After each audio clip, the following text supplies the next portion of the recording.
네, 안녕하십니까. 표준 프레임워크 개요 강의를 맡은 표준 프레임워크 센터의 임철홍이라고 합니다. 이번 첫 시간에 이제 표준 프레임워크 개요에 대해서 설명을 드릴 거고요. 그래서 표준 프레임워크가 만들어진 배경부터 이제 구성이 어떻게 되어 있는지 또 어떻게 활용을 할 수 있는지 요 관련돼서 이제 설명을 드리도록 하겠습니다. 순서는 표준 프레임워크 이해, 그 다음에 구성, 적용에 대한 부분을 설명드리도록 하겠습니다. 먼저 이제 시작하는 부분인데요. 사실 이제 많이 알고 계시고 좀 익숙하신 내용이신데 좀 뭐 한번 그 이전에 이제 있었던 뭐 일들을 잠깐 생각을 해보면요. 저희가 이제 지금 현재는 웹 어플리케이션이 너무나 당연하게 활용이 되어 있고 이런 3티어 구조가 이제 일반적으로 이제 활용이 되고 있습니다. 이제 처음에는 이제 메인 프레임 시제부터 시작이 되었고요.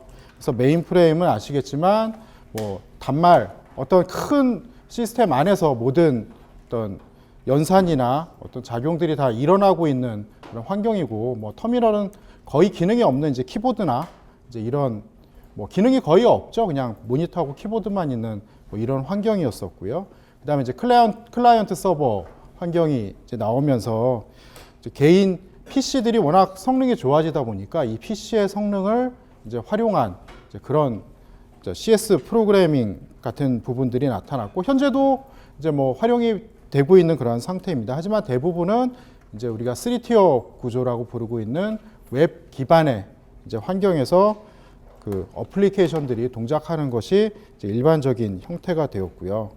그래서 이제 이런 어떤 그 저희가 컴퓨터 분야에서 어떤 일어났던 어떤 패러다임의 변화를 본다면, 이제 초기에는 어떤 하드웨어 중심의 어떤 시대가 됐었죠. 그러니까 소프트웨어는 뭐 하드웨어를 사면 그냥 따라오는 거, 주는 거, 뭐 이런 어떤 개념이었다면, 이제 점점점 발전을 하면서 이제 많은 프로그래밍 언어들이 나오게 되었었고요. 그리고 이제 뭐 객체 지향이 나왔었고, 이제 최근에는 뭐 컴포넌트 기반의 개발이라든지 아니면 뭐 API, 온라인 API와 같은 그러한 서비스를 활용하는 것이 좀 대세가 되었었습니다. 그리고 이제 프레임워크가 등장하게 된 배경을 좀 말씀을 드리면, 재사용을 하는 어떤 방식이 이제 많이 발전되고 이제 변화가 되어 왔었다는 거죠. 그래서 사실 뭐 지금도 많이 쓰는 방법 중에 하나고, 제가 뭐 강의를 뭐 여러 번 드리면서도 뭐 말씀드린 것 중에 하나는, 뭐 개발자들에게 가장 익숙한 재사용 방법은 소스를 그대로 뭐 카피 앤 페이스트 하는 방법이 이제 가장 뭐 쉽고 또는 잘 쓰는 방법 중에 하나라고 말씀을 드리고 있는데요. 근데 이제 생각을 해보면 이 카피 앤 페이스트 방식은 본인이 만든 소스 코드를 그냥 본인이 쓸 때는 굉장히 유용한데, 남의 소스 코드를 이제 뭐 다시 카피에다가 재사용한다라고 했을 때는 굉장히 좀 어렵겠죠. 뭔가 하나를 잘못 건드렸다가는 또 어디를 호출해야 될지도 사실 모르고, 그 수많은 펑션들이 어떻게 순서적으로 불러야 되는지도 뭐 알기가 힘들 겁니다. 그래서 뭐 또 소스 재사용을 카피를 해서 재사용하는 부분은 굉장히 좀 어려웠기 때문에, 이제 뭐 소프트웨어 공학이라고 하는 학문에서 보면 항상 하는 얘기가 어떤 생산성을 높이면서 어떻게 품질을 만족시킬까라는 얘기를 계속 하고 있고요. 그래서 재사용이라고 하는 이런 토픽들이 굉장히 중요한 이제 토픽 중에 하나가 되겠습니다. 그래서 나온 게 이제 사실 객체 지향이라는 어떤 그 패러다임이 나왔었고요. 그래서 객체 지향에 대해서 뭐 배우셨을 거고 많이 들어보셨을 거고 또 활용도 하시겠지만, 이제 객체 지향이라고 하는 게 개념이 이제 뭐 이해하기도 어렵지만 활용하기가 이렇게 쉽지는 않았다는 거죠. 그래서 어떤 메소드, 특히 이제 그 메소드 레벨로 이 재사용을 한다라고 했을 때는, 그러니까 이전에 이제 뭐 C라든지 이런 언어에서 특별한 자기만의 어떤 라이브러리 함수들을 만들어 놓고 이제 재사용하는 이제 이러한 부분들이 있었는데, 이것도 굉장히 좀 같은 영역 안에 있어야 되는 그런 부분도 있고, 뭐 사용하기가 이렇게 쉽지는 않았었습니다.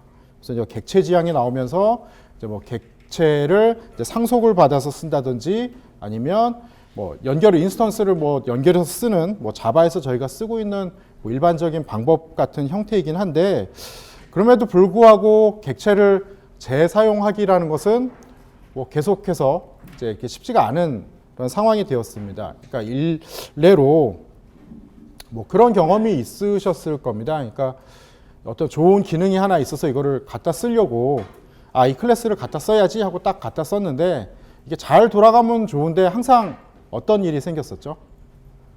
뭘 찾을 수 없다라는 뭐 클래스 not found도 나오고 무슨 에러도 나오고 무슨 라이브러리가 없다는 에러도 나오고 뭐 줄줄이 쓰다 보면은 이쪽에 있던 걸 다 갖고 와야 되는, 그러니까 하나를 나는 쓰려고 했는데 결국은 얘를 쓰기 위해서 나도 모르는 이만큼의 어떤 그 소스 코드들을 가져다 써야 되는 그러한 문제들이 이제 발생을 했다는 거죠.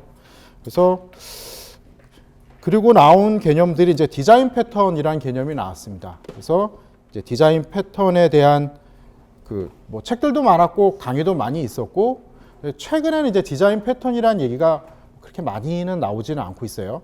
그 이유를 뭐 뒤에서 말씀드리겠지만 이런 디자인 패턴 자체를 이제 하나하나 적용해서 풀기에는 좀 어렵다는 거죠. 그러니까 우리가 보통 소스를 그러니까 프로그램을 개발할 때 잘 짤 수 있는 방법도 있지만 결국은 그냥 돌아가게 짤 수 있는 방법도 있다는 거죠. 그래서 사실 디자인 패턴은 좀 세련되고 잘 짜고자 하는 어떤 그런 노력 중에 하나인데 이게 뭔가 할 일이 일하기가 상당히 바쁜데 우리가 패턴 하나하나를 보면서 이거를 좀 세련되고 멋있고 이런 문제를 해결하고 나 말고 다른 운영자가 썼을 때 어떻게 쓸 건지 다른 개발자가 썼을 때 이거를 어떻게 만들어야 되는지 사실 이런 고려들을 하기는 어렵다는 거죠. 일선에 있는 이제 개발하는 우리 입장에서는. 그렇다 보니까 누군가는 이런 디자인 패턴을 좀 내가 디자인 패턴을 공부해서 이걸 다 일일이 만들기에는 너무나 어려우니 사실 잘 만들어진 패턴들이 좀 있어서 좀 정형화 됐으면 좋겠다. 그리고 이거를 그대로 재사용할 수 있으면 얼마나 좋지 않을까라는 이제 그런 그 고민들이 있었고요. 이제 거기에서 나온 게 이제 프레임워크라고 보시면 될 것 같아요. 그래서 뭐 요 장표에서 이제 설명을 드리고 있는 거는 디자인 패턴 하나하나는 하나의 나무라면 이 나무를 모아서 어떤 숲을 만들어서 주는 게 어떤 프레임워크다라는 개념으로 이제 설명을 하고 있습니다. 이제 표준 프레임워크 이해에 관련돼서 이제 설명을 좀 드리도록 하겠습니다. 이제 먼저 프레임워크, 소프트웨어 프레임워크의 정의에 대해서 좀 말씀을 드릴 거고요. 저희가 이제 프레임워크란 말을 많이 활용하는데, 그러니까 표준 프레임워크라는 말이 이렇게 사실 정확하게 맞는 얘기는 사실은 아닙니다. 왜냐하면 프레임워크라는 그 단어의 의미가 너무나도 넓기 때문에 어떤 체계 자체를 다 뭐 프레임워크라고 부르고 있기 때문에 엄밀하게는 이제 소프트웨어 프레임워크 또는 뭐 자바 프레임워크, 개발 프레임워크 뭐 이렇게 부르는 게 조금 더 명확한 어떤 정의라고 말씀을 드릴 수 있겠고요. 이제 여기서 이제 소프트웨어 프레임워크라는 이제 이러한 말을 지금 쓰고 있습니다. 그래서 내용을 한 번만 보겠습니다. 뭐 내용이 좀 딱딱해서 보시기가 좀 뭐 어려울 수도 있는데요. 자, 보시면 여기 일련의 문제 해결을 한다라는 그런 얘기가 나와 있습니다. 그래서 뭐 디자인을 이제 구현하고 있다. 뭐 이런 얘기가 있고요. 그 다음에는 뭐 아키텍처 디자인 패턴의 집합이라는 이제 이러한 얘기가 있고요. 그다음에 API의 집합, 그다음에 반제품이다. 그리고 좀 무서운 얘기가 제일 마지막에 있습니다. 자, 개발자의 코드를 제어한다. 근데 그 전에 라이브러리들은 사실 개발자들이 그대로 가져다 쓰면 되는, 뭐 안 써도 되고 써도 되고 이제 쓰는 어떤 선택의 문제였다면 이제 프레임워크에서는 이 프레임워크가 시키는 대로 하지 않으면 어플리케이션이 돌아가지 않는 이런 문제가 사실 발생하는 겁니다. 그래서 이제 초기에 어떤 그러니까 일반적으로 프레임워크를 안 쓰다가 이제 프레임워크를 활용하시는 경우에는 많은 불편함을 느끼는 것도 사실입니다. 왜 나는 이렇게 여태까지 프로그램을 개발해 왔는데 이제는 얘가 시키는 대로밖에 할 수 없는 그러한 문제들이 좀 발생을 했었고요. 그래서 프레임워크가 필요한 이유를 이렇게 한번 설명을 한번 드려보도록 하겠습니다. 그 이제 소프트웨어를 짜다 보면 이제 소프트웨어가 굉장히 복잡한 소프트웨어 같은 경우에는 코드가 굉장히 많아질 수가 있고요. 그래서 이게 뭐 개개인마다 다르시겠지만 그 소프트웨어를 가장 긴 코드를 보신 게 어느 정도 되세요? 제일 긴 거. 사실 1000라인 넘어가도 굉장히 힘들고 짜증납니다. 그렇죠? 이렇게 스크롤의 압박이 또 있고요. 근데 제가 정말 하나짜리로 5만 라인짜리를 본 적이 있어요. 5만 라인짜리. 정말 보기도 힘듭니다. 5만 라인짜리 안에는 변화별 얘기들이 다 써 있어요. 뭐 몇 년도에 누가 왜 여기를 왜 고쳤고, 여기는 뭐 때문에 추가됐고, 여기는 이제 안 쓴, 뭐 이런 게 막 들어 있어요. 주석 처리돼 있고, 2% 막 분기가 막 돼 있고요. 자, 이런 코드를 혹시 동료가 이제 퇴사를 해서 다음 주부터는 이 코드를 좀 유지보수 운영을 해야 된다라고 했을 때 어떻게 딱 어떤 생각이 드시겠어요? 아, 이거 어떡하지라는 생각이 드실 겁니다. 그리고 이제 소스를 열심히 봅니다. 굉장히 복잡해요. 지도도 그려야 될 거예요, 아마. 여기서 갈 때는 어떻게 하고 막 이런 걸 그림을 그리고 막 분석을 하고 파악을 해야 되는 정말 좀 어려운 작업이 될 것 같아요. 그래서 이 길이가 긴 것뿐만이 아니라 저희가 일반적으로 이제 개발자들에게 어떤 프로그램을 짜와라라고 시켰다면 열이면 열 다 똑같이 가져올 수는 없을 겁니다. 어느 사이트에 이게 딱 있어서 그거를 그냥 가져다가 쓸 수 있는 형태가 아닌 이상 다 짜야 된다라고 쳤을 때는 다 형태들을 좀 다르게 쓸 것 같아요. 그래서 제가 봤을 때는 크게 두 가지 부류가 있더라고요. 그러니까 하나에다가 몽창 넣으시는 분들이 있습니다. 그냥 통으로. 그러니까 통코딩이라 그러죠. 하나에다가 다 넣는 스타일도 있을 거고, 또 하나는 함수를 만들어서 이 함수대로 부르게끔 쓰는데 이게 너무 과한 경우도 있더라고요. 거의 함수가 절반. 그래서 너무 복잡하게 잘라놔서 이거를 좀 본인 아닌 이상은 좀 알아보기가 힘든 이러한 부분들도 있을 수가 있고요. 그래서 프레임워크가 만들어진 어떤 배경을 본다면 약간은 나만 위한 거는 아니고요. 그러니까 이 소스 코드를 운영하고 유지보수하는 측면까지 또는 협업을 하는 다른 개발자를 봤을 때 조금 더 어떤 정형화된 패턴, 약속을 지킨다라는 거죠. 누가 봐도 화면에 대한 거는 여기 있을 거고 DB에 관련된 건 여기 있을 거고 이런 로직들을 찾을 수 있다는 거죠. 그래서 표준 프레임워크로 개발한 개발자들은 사실 다른 사이트에서 다른 소스 코드를 봐도 로직을 이해하기는 어려울 거예요. 업무 로직을 코드를 보고 이해하기는 어려울 테지만 이 안에 있는 구조 있지 않습니까? 화면은 어디에 있고, 쿼리는 어디에 있겠고, 여기에 대한 세팅은 어디에 있겠고, 이런 약속들은 다 같기 때문에 이제 그런 부분들을 좀 스스로 파악하고 또 하는 데 대한 어떤 그런 불편함들은 좀 줄일 수 있는 장점들이 있고요. 그리고 소프트웨어 프레임워크는 그림처럼 보시면 미들웨어, DB, OS가 있고요. 사실은 이 미들웨어, 우리가 이제 WAS죠. 웹 어플리케이션 서버 위에 올라가는 어플리케이션 개념이라고 보시면 됩니다. 그러니까 프레임워크라고 돼 있지만 이거는 일종의 소프트웨어고, 그러니까 로우 레벨 소프트웨어, 우리가 만드는 이 어플리케이션, 우리가 업무를 개발하는 어플리케이션하고 중간에 있어서 어떤 중간에서 패턴, 그래서 두 가지를 기억하시면 됩니다. 디자인, 패턴에 표준화된 어떤 패턴을 제공해 주는 부분하고, 그 다음에 재사용 가능한 이런 모듈들을 제공해 주는 이런 두 가지의 역할을 한다라고 보시면 됩니다. 그래서 프레임워크다, 소프트웨어 프레임워크다 라고 했을 때는 디자인 패턴하고 표준화된 어떤 약속인 패턴하고, 그 다음에 많이 활용할 수 있는, 자주 활용되는 기능들을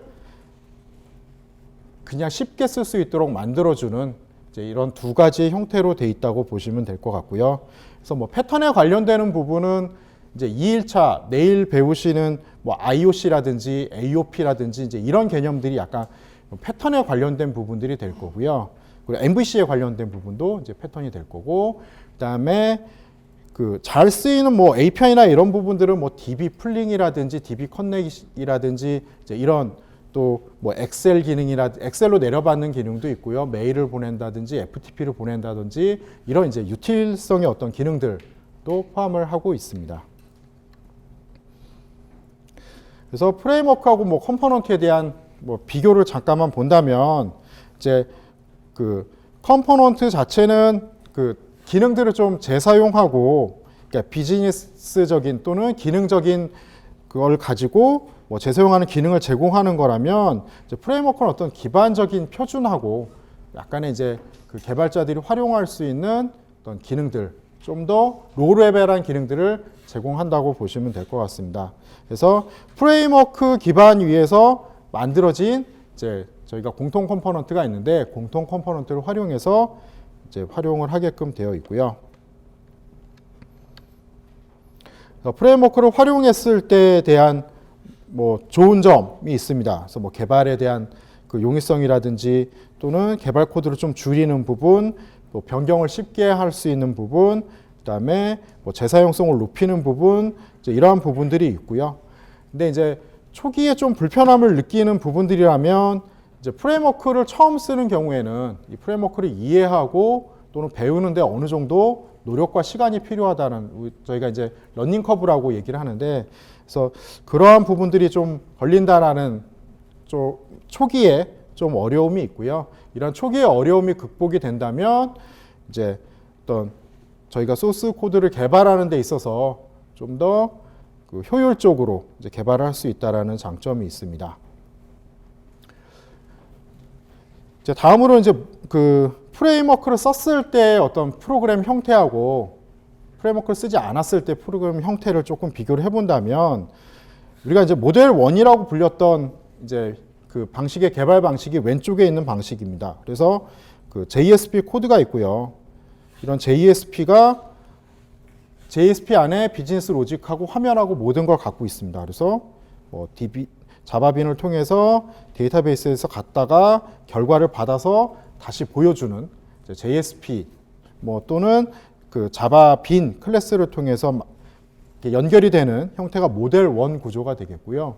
이제 모델 2 구조는 이제 프레임워크의 시작은 사실 이 MVC로부터 시작이 됐습니다. 그래서 모델 2가 생기면서 자, 컨트롤러라고 하는 서블리시 컨트롤러라고 하는 것이 생겼고 그 다음에 컨트롤러에서 어떤 비즈니스 로직 처리를 한 다음에 JSP는 화면만 보여주는 이제 이런 형태로 동작을 하게끔 됩니다. 그래서 뭐 그 저희 3일차의 MVC 볼 때 보시겠지만 요청을 받아서 비즈니스 로직을 처리하고 그 비즈니스 로직에서 처리한 결과 값들을 다시 이제 화면, 그러니까 화면을 처리하는 뷰단 JSP에 다시 전달을 해주고 결과를 보여주는 이런 형태로 동작을 하고 있고 코드의 역할이 나뉘어 있습니다.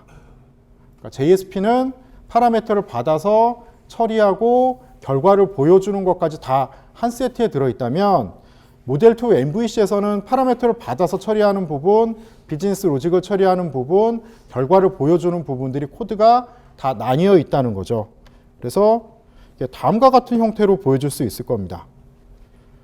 흔히 뭐 게시판의 형태를 보실 수 있는데 다 사실 웹브라우저에서 다 따로따로 접근을 할 수가 있고 여기서도 DB를 다 따로따로 접근하게끔 되어 있고요. 사실 모델 1의 구조는 기능 단위로 소스 코드가 나뉘는 겁니다. 기능 단위로. 사실 기능 단위로 나뉘다 보니까 비슷한 기능들도 중복될 여지가 많다는 거죠. 물론 여기서 이제 공통적인 거 빼놓고 얘도 공통적이고 빼놓고 뭐 사용할 수 있게끔 하겠습니다만 그게 원활하지 못할 경우에는 또 중복된 코드들이 만들어질 수 있는 단점이 있고 접점들이 너무 많다는 거죠. DB에 접근하는 접점하고 웹브라우저에서 나가는 접점하고 다 나뉘어 있기 때문에 어떤 중앙적인 제어를 할 수 없는 그런 단점들이 있습니다. 자, 프레임워크를 활용했을 때가 오른쪽입니다. 오른쪽을 보시면 자, 오른쪽에 보시면 단위가 다 기술 단위로 나뉘어 있습니다. 코드 자체가 역할에 따라서 분리가 되어 있다는 거죠. 그래서 입력을 받는 이제 접점은 하나입니다. 이제 프론트 컨트롤러라고 하는 애가 받아서 이제 분기를 해주는 뭐 안내실과 같은 개념이라고 보실 수도 있어요. 받아서 넘겨주고 처리하고 그 다음에 비즈니스 로직 처리하고 여기 보시면 JSP들이 있는데 여기 있는 JSP하고 여기 있는 JSP하고는 차이가 있습니다. 이게 무슨 차이가 있을까요? 자, 왼쪽에 있는 JSP는 업무 처리하는 부분, 화면 처리하는 부분, DB에서 값을 가져오는 부분, 모든 기능들이 다 가져 있다고 말씀드렸는데, 오른쪽에 있는 JSP들은 딱 말 그대로 딱 화면만 있습니다. 그러니까 껍데기란 얘기죠. 껍데기. 결과를 가져와서 보여줘서 뿌리게 되는 형태로 동작을 합니다. 그래서 자세한 거는 이제 저희가 3일차 MVC 시간에 보시면 이 개념들을 다시 한번 보실 수가 있으실 거고요. 자, 그 다음에 전자정보 표준 프레임워크의 개념에 대해서 좀 설명을 드리도록 하겠습니다. 자, 프레임워크의 개념은 이제 앞에서 좀 설명을 드렸다시피 프레임워크는 어떤 표준화된 패턴하고 기능을 제공한다라고 말씀을 드렸고, 뭐 저희가 쉽게 좀 설명을 드리기 위해서는 뭐 집을 만드는 데 있어서 어떤 철골과 같다, 또는 뭐 여기 보시는 것처럼 배를 만들기 위해서 뭐 비행기를 만들기 위해서 만든 어떤 틀, 프레임이라는 것 자체가 이제 틀이기 때문에 어떤 틀이라고 이렇게 말씀을 좀 드릴 수가 있겠고요. 이러한 틀을 좀 공공에서 활용할 수 있는 그런 표준적인 틀을 만들어 보자라는 개념에서 만들어진 게 이제 표준 프레임워크가 되겠습니다. 근데 뒤에서 좀 말씀을 좀 더 드리긴 할 텐데, 자, 이런 질문을 하나 드리고 싶어요. 자, 그러면 뭐 저희가 공공 또는 전자정보 사업을 할 때, 또는 공공정보화 사업을 할 때 표준 프레임워크를 활용하도록 좀 권장을 해드리고 있는데, 그러면 모든 경우에 다 표준 프레임워크를 써야 되는 것이냐라는 그런 어떤 퀘스천이 있으실 거예요. 그래서 그 부분에 대한 말씀을 좀 드려보도록 하겠습니다. 표준 프레임워크가 만들어진 게 이제 2009년에 만들어졌어요. 그래서 이제 만들기 시작한 거는 2007년 정도였고, 그래서 뭐 만들기 시작한 걸로는 10년이 넘었고, 이제 거의 10년이 다 돼가는 이제 시점인데, 이제 그 당시에 어떤 일이 있었냐면, 제가 이제 프레임워크 전쟁이라고 그냥 좀 얘기를 좀 하거든요. 프레임워크 전쟁. 그러니까 회사들이 다 자기 프레임워크를 가지고 서로 내게 더 좋다, 내게 더 좋다. 그래서 프레임워크를 굉장히 좀 자신의 그러니까 그 프레임워크를 프로젝트에 좀 쓰게 하기 위해서 굉장히 노력을 했던 그러한 시점이 있었어요. 그래서 처음에는 프레임워크를 그냥 주기 때문에 뭐 많은 기관들에서 뭐 적극적으로 프레임워크를 도입해서 썼는데, 이게 1, 2년 지나면서 어떤 일이 생겼냐면, 프레임워크가 들어와서 한번 쓰이기 시작하면 이제 프레임워크를 교체를 할 수 없는 이제 그러한 문제들이 생긴 겁니다. 그러니까 A라는 프레임워크가 들어온 순간 다른 회사, 다른 프레임워크가 이 프레임워크를 대체할 수 없는, 그러니까 아까 이제 프레임워크 의미를 말씀드렸지만, 집을 지을 때 그 철골이에요.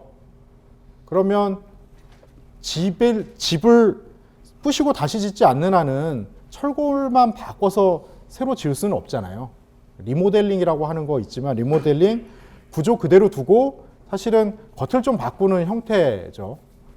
프레임워크가 들어오면서 이 프레임워크 자체가 어떻게 보면 좀 그 락킹이 되는 이러한 문제들이 발생이 됐었고, 그래서 굉장히 이제 공공사업에서 좀 불공평한 이제 일들이 좀 일어났던 겁니다. 그러니까 한 회사가 처음에 굉장히 좀 싸게 들어와서 프레임워크를 딱 심어 놓으면 이후 그 사업은 계속해서 그 프레임워크를 활용할 수밖에 없는 이제 이러한 문제들이 생겼고, 이제 프레임워크를 교체하게 됐을 때는 이전에 있던 것도 사실 손을 대야 되는 이러한 좀 문제점들이 생겼습니다. 그래서 이런 문제들을 해결하기 위해서 만든 게 사실 표준 프레임워크입니다. 그러니까 그러니까 자바 프레임워크들이 이렇게 난립을 하면서 서로 생겼던 그런 복잡한 문제들을 해결하기 위해서 만들어진 게 표준 프레임워크고, 그래서 표준 프레임워크를 쓰면 꼭 뭐 모든 사업 표준 프레임워크 써야 된다라고 측면으로 생각하시기보다는, 저희가 이제 자바로 개발했을 때 뭐 생길 수 있는, 또 오픈소스들을 가져다 써서 생길 수 있는 그러한 문제들을 방지하기 위해서 표준 프레임워크를 썼다라고 보시면 조금 더 이해하시기가 쉬우실 것 같습니다. 그래서 프레임워크로 개발하는 방식인데요. 그러니까 왼쪽에 보시면 이전에는 모든 처리들을 다 개발자들이 일일이 뭐 코딩을 해야 됐다면, 오른쪽은 사실 필요한 컴포넌트들을 이제 가져다가 뭐 조립하는 형태로 이제 개발을 할 수 있다라는 그러한 측면이 되겠고요. 자, 표준 프레임워크가 말씀드린 것처럼 이전에는 이렇게 다른 이제 프레임워크들이 이제 이렇게 활용이 됐었고, 여기는 이제 프레임워크가 없을 수도 있고, 그러면 같은 기능들을 여기서도 쓰는 기능이 있고, 여기서 쓰는 기능이 있고, 여기서 쓰는 기능이 있는데, 프레임워크가 바뀌면 이 기능들을 다시 만들어야 되는 그러한 문제점들이 있었고요. 그래서 프레임워크 단일한 표준적인 프레임워크를 만들고 그 위에 어떤 공통적인 기능을 만들어서 이런 사업들에서, 공공사업들에서 좀 유통이 되고 쉽게 활용이 될 수 있도록 하자. 이게 이제 표준 프레임워크가 만들어진 배경이 되겠고요. 그래서 뭐 전체적인 국가 정보에 대한 어떤 투자 효율성을 높이는 부분도 있고, 그다음에 중소 SI 회사들, 그러니까 이전에는 대기업이 가진 프레임워크에 이제 회사들이 좀 종속되는, 그러니까 어느 회사 사업을 하면 그 회사 프레임워크를 배워야 되고, 또 회사가 바뀌었을 때는 또 다른 회사 프레임워크를 또 배워야 되고, 이제 이런 기술이나 이런 부분에 종속되는 부분들을 이제 해결할 수 있는 이제 그러한 계기가 되었습니다. 그래서 2007년에 ISP 사업을 시작으로 해서 2009년에 이제 1.0이 나오게 되었고요. 그래서 현재까지 계속 발전을 하고 있습니다. 제가 말씀드린 것처럼 표준 프레임워크가 만들어진 배경에는 그런 이제 업체 또는 기술에 대한 어떤 종속으로 인한 문제가 많다라고 말씀을 드렸고, 사실 이러한 문제를 이제 해결하기 위해서 나온 게 표준 프레임워크이기 때문에, 여기 보시는 것처럼 가장 중요한 거는 개방형 표준이었습니다. 개방형 표준, 약간 관련성은 있지만 뭐 사업에 대한 종속성 배제, 그리고 오픈소스에 대한 어떤 기술들을 계속해서 수용한다. 이제 이런 부분들이 굉장히 중요한 요건이었고요. 그래서 이제 배우실 표준 프레임워크는 95% 이상, 95, 96, 97이 될 수도 있고, 어쨌든 거의 오픈소스로 되어 있다고 보시면 됩니다. 적극적으로 오픈소스를 채택해서 활용을 하고 있고요.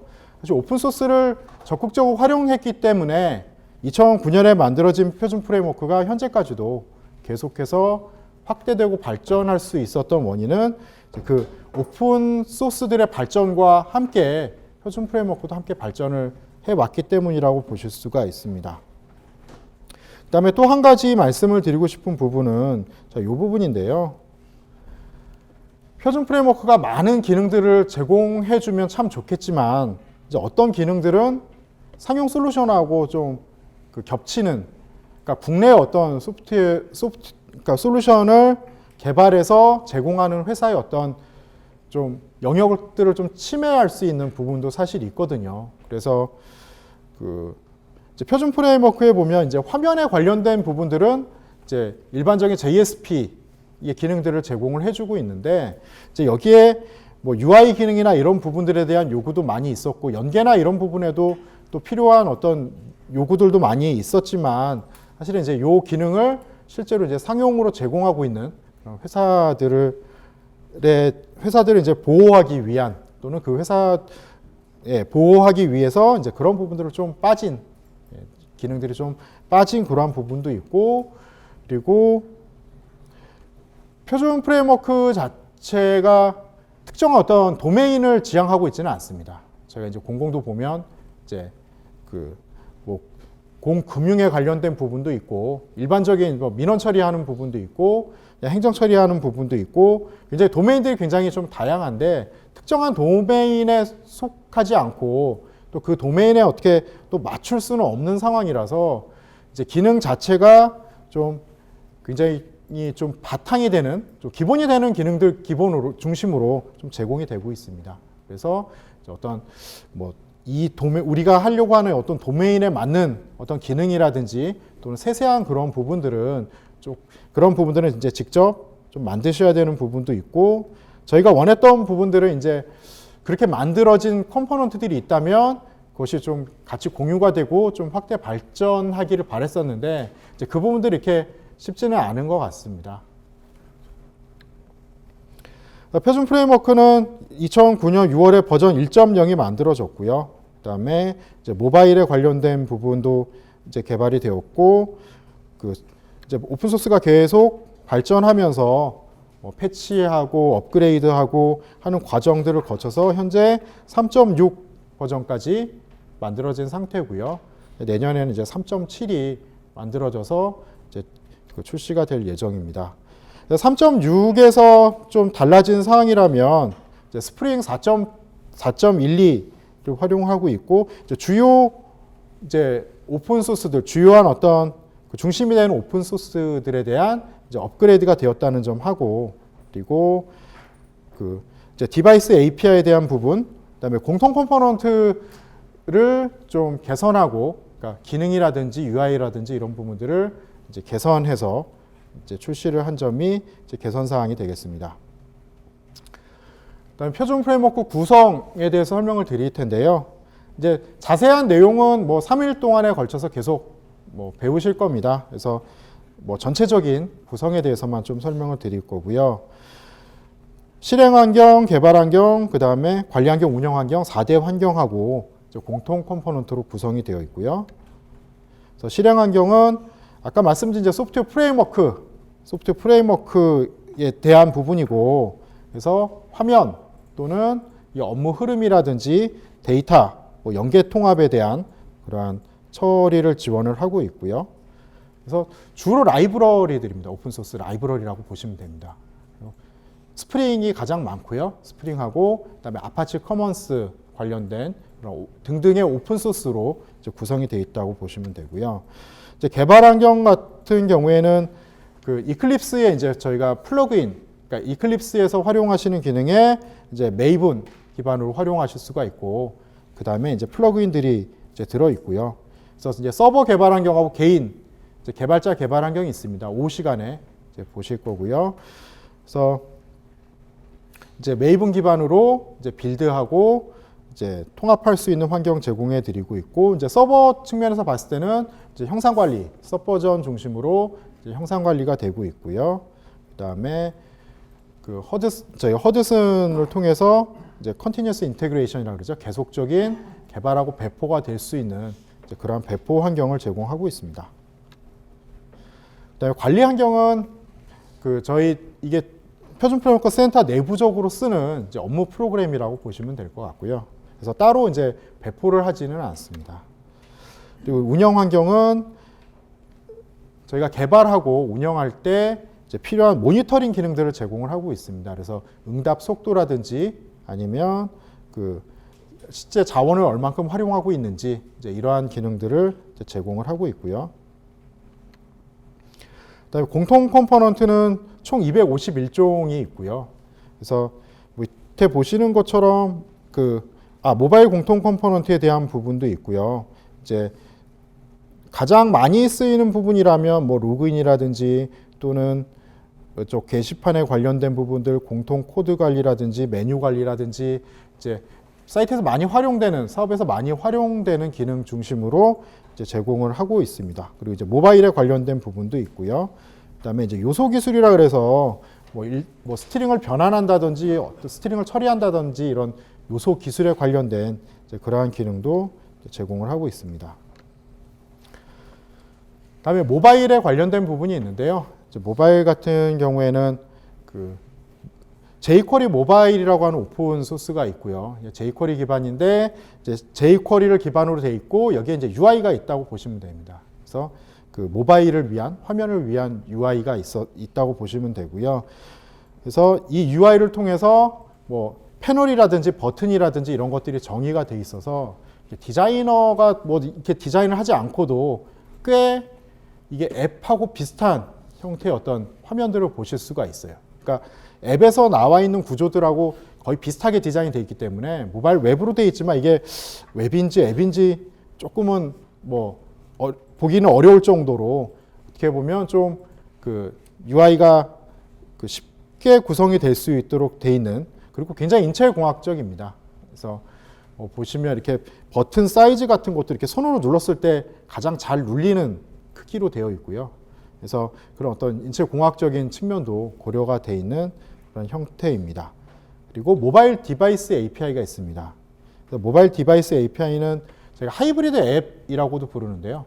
그래서 웹에서 앱의 기능을 이제 실행하고 싶을 때 가장 쉬운 거는 저희가 모바일 웹에서 개인의 이 스마트폰에 이렇게 진동이 울리게끔 만든다. 이게 모바일 웹만으로는 안 되거든요.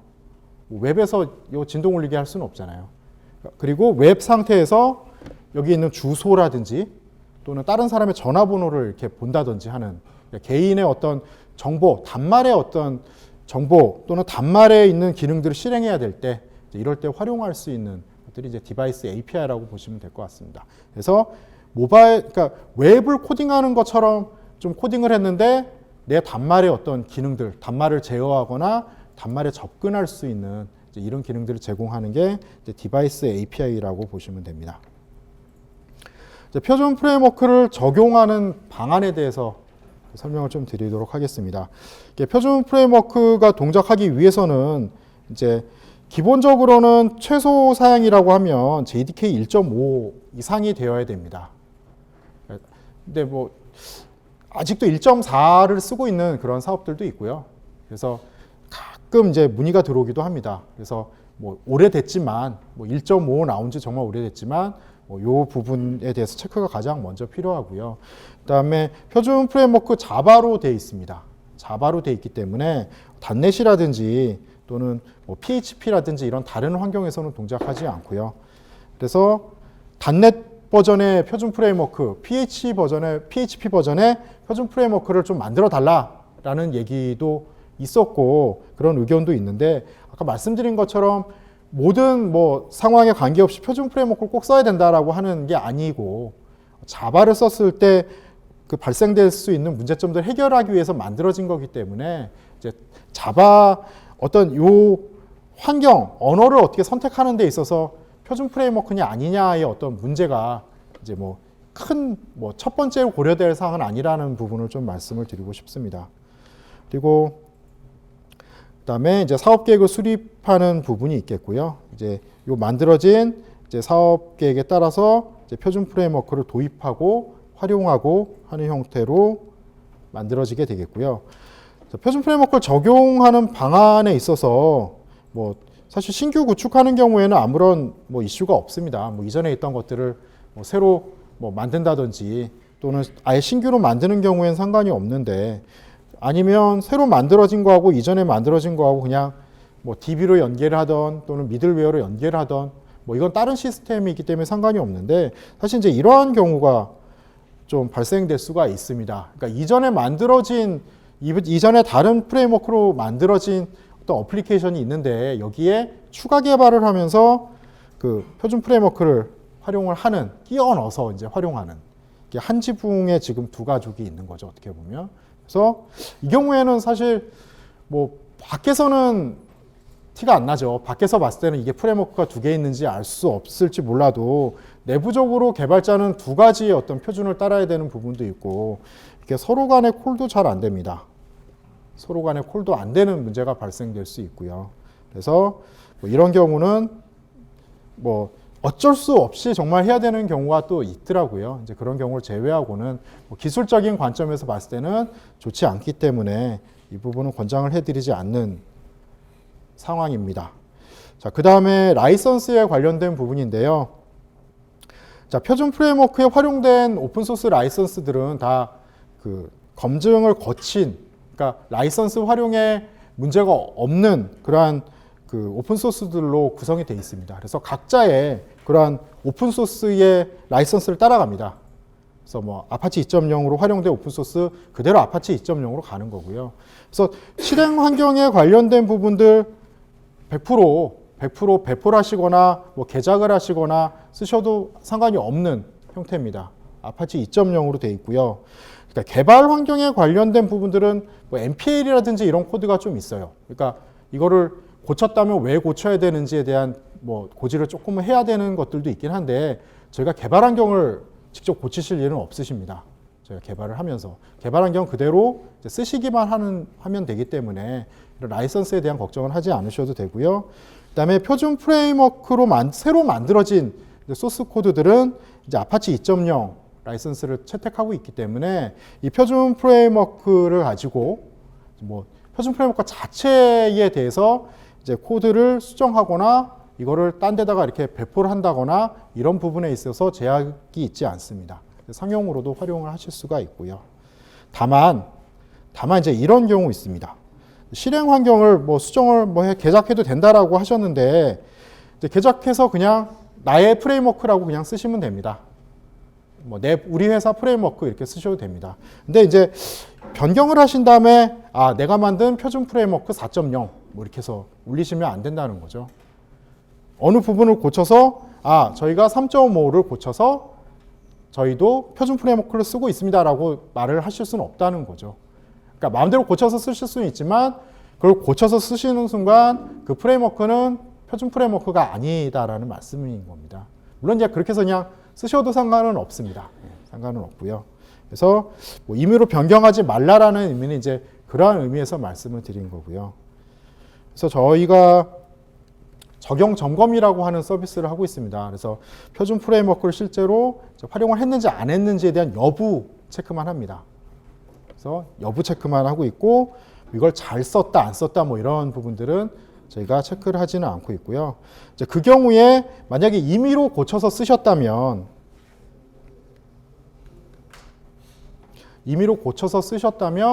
이제 이 경우에는 표준 프레임워크를 쓰지 않은 걸로 그렇게 얘기가 되실 수 있습니다. 그리고 이제 모바일 표준 프레임워크도 실행 환경이기 때문에 마찬가지로 이제 변경을 하실 수가 없고요. 이제 개발 환경은 꼭 저희가 배포하는 개발 환경을 꼭 쓰셔야 되는 건 아닙니다. 플러그인 이거보다는 그냥 내가 쓰고 있던 이전 이클립스가 좋아 그러면 그걸 그대로 이제 활용하셔도 됩니다. 그리고 메이븐보다는 그냥 난 라이브러리를 가지고 그냥 쓰는 게 더 낫겠다 그렇게 쓰셔도 됩니다. 거기에 대한 제약이 있지는 않습니다.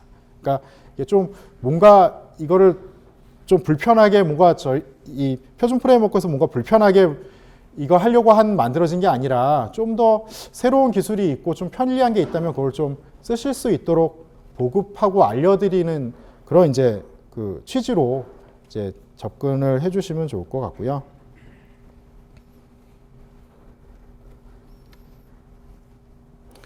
자, 그 다음에 적용에 대한 활용에 대한 근거들이 있습니다. 이제 법에 대한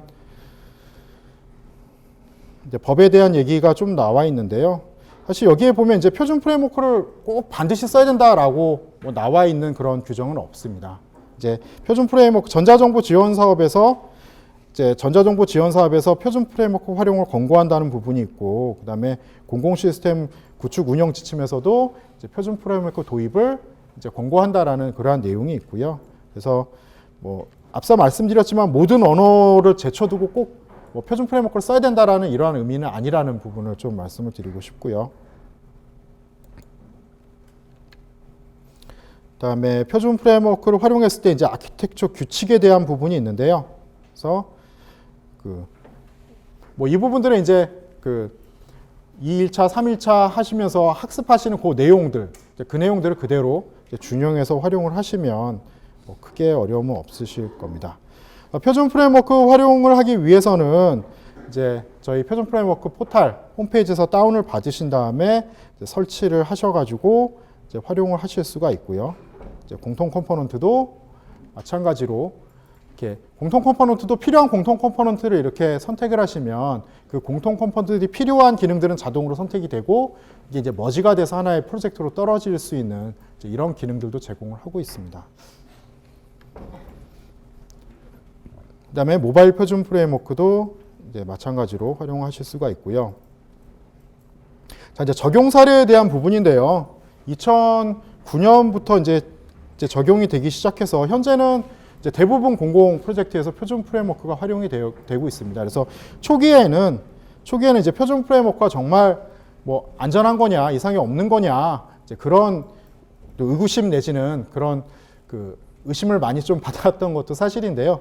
사실 이제 세월이 지나면서 굉장히 큰 규모, 대규모 사이트에도 그 표준 프레임워크가 적용이 됐고 잘 동작을 하고 있습니다. 그리고 이 프로젝트들에서 사실 장애나 이런 부분들이 많이 생겼겠죠. 운영을 하다 보면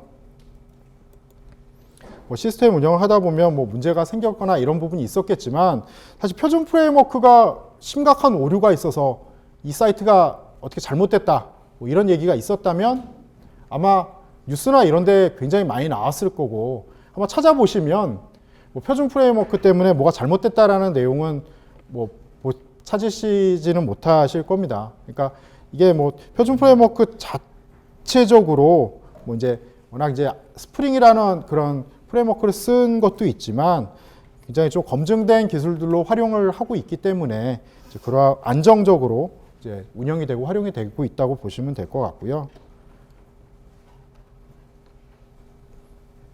그다음에 그 적용했던 사례 중에 하나인데 이제 새로운 시스템을 만들었을 때 이제 그 요거는 이제 어떤 유통과 관련된 뭐 프로젝트 중에 하나였고요.